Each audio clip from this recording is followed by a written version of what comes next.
I was 14 when I started smoking.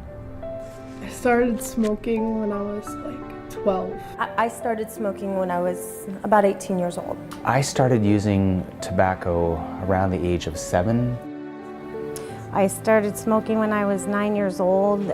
I started when I was in middle school. I picked it up when I was 18. The pressure started to use tobacco when I was in the 8th grade.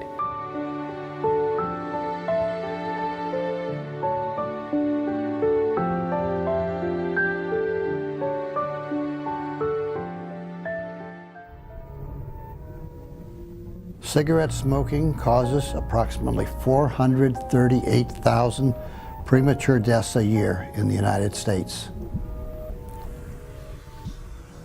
To grasp that number, just imagine if those deaths happened in one place. It would be as if 60% of Alaska's population disappeared from the face of the earth in 1 year. About 17 years ago, Alaska and every other state sued the 4 largest tobacco companies in the United States to try to recover some of the billions of dollars in costs due to tobacco-related illnesses. In 1998, Alaska and the other suing states signed a master settlement agreement with the tobacco industry.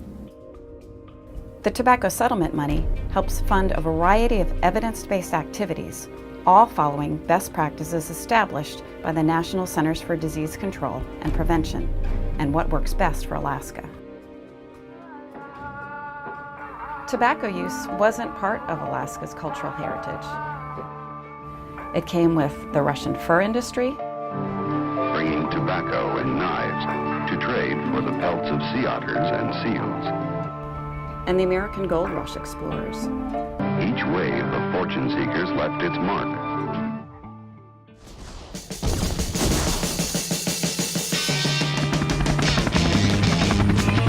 When I was in the Army, and this was true for many of the folks who were in the military, when I was overseas in Vietnam, once a month the helicopters would come in with resupplies, and one of the packages, and it was what we called an SP pack, and it came from the American Red Cross. Primary ingredients in that SP pack, tobacco. Cartons of cigarettes and chewing tobacco and pipe tobacco. What cigarette do you smoke, Doctor? It took us a long time to wake up to the danger, and not until 1964 that the Surgeon General put out the warning cigarettes were dangerous. A mildness that agrees with my throat, and a rich flavor that I didn't find in any other brand.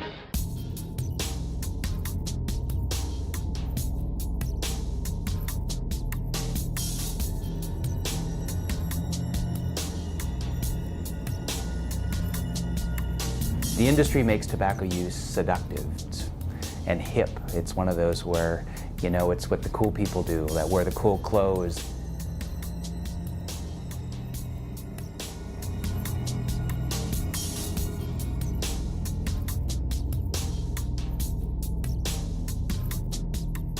In the U.S., children between the ages of 6 and 14 are exposed to more than $20 billion in imagery, advertising, and promotions.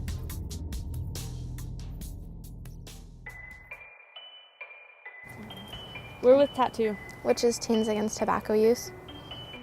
We are a tobacco and alcohol prevention band. We just like to advocate a tobacco and alcohol-free lifestyle for the teens of Western Alaska. Young people in Alaska are getting involved in tobacco prevention and control because the tobacco industry is directly targeting them. They have to replace the 1,200 smokers that they lose every day. This is my 11-year-old's favorite kind of gum. The foil that it's wrapped in is identical to Camel No. 9. Around the state is this new product, Snus. Kids have been cutting a slit in their toes and placing it in between their toes to get that direct nicotine into their blood system faster. The products are getting smaller, and so it's going to be harder for adults to check what youth are using. Exposure to secondhand smoke causes nearly 50,000 non-smoker deaths a year in the United States. Alaska's annual medical costs for tobacco use averages $314 million, and lost productivity from tobacco use is about $177 million annually. So as the only florist in town, I also see the number of deaths that are caused by cancer as a result of the tobacco. As a society, there's a reason why there are rules and regulations. And I think it is important for the City Council to pass an ordinance that says no smoking.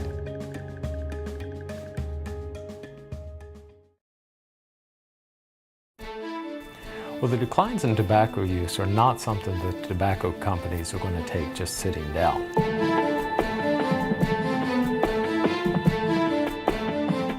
We are making a difference. The tobacco prevention efforts have reduced tobacco use, but on an individual level, reduce suffering and prevent death.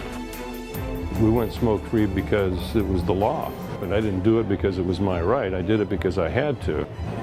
But I think it's more my responsibility than it is my right. No to cigarettes. No to cigarettes. And no to chew. And no to chew. If you get them in the right frame of mind, they'll say, yeah, I'd really like to quit.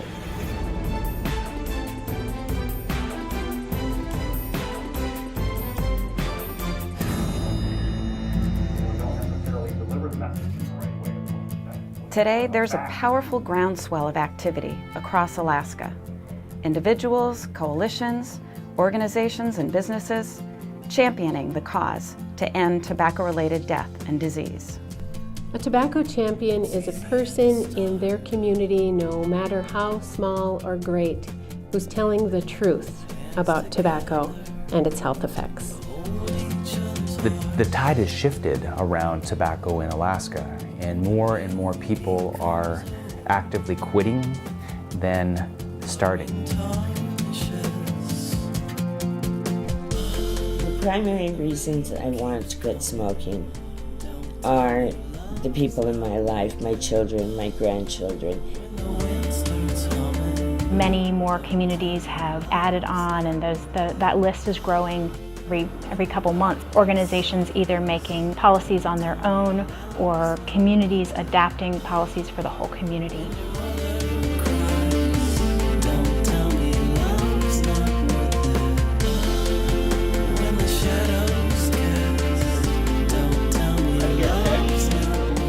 Don't smoke and don't chew because it's poison. Give her a hand.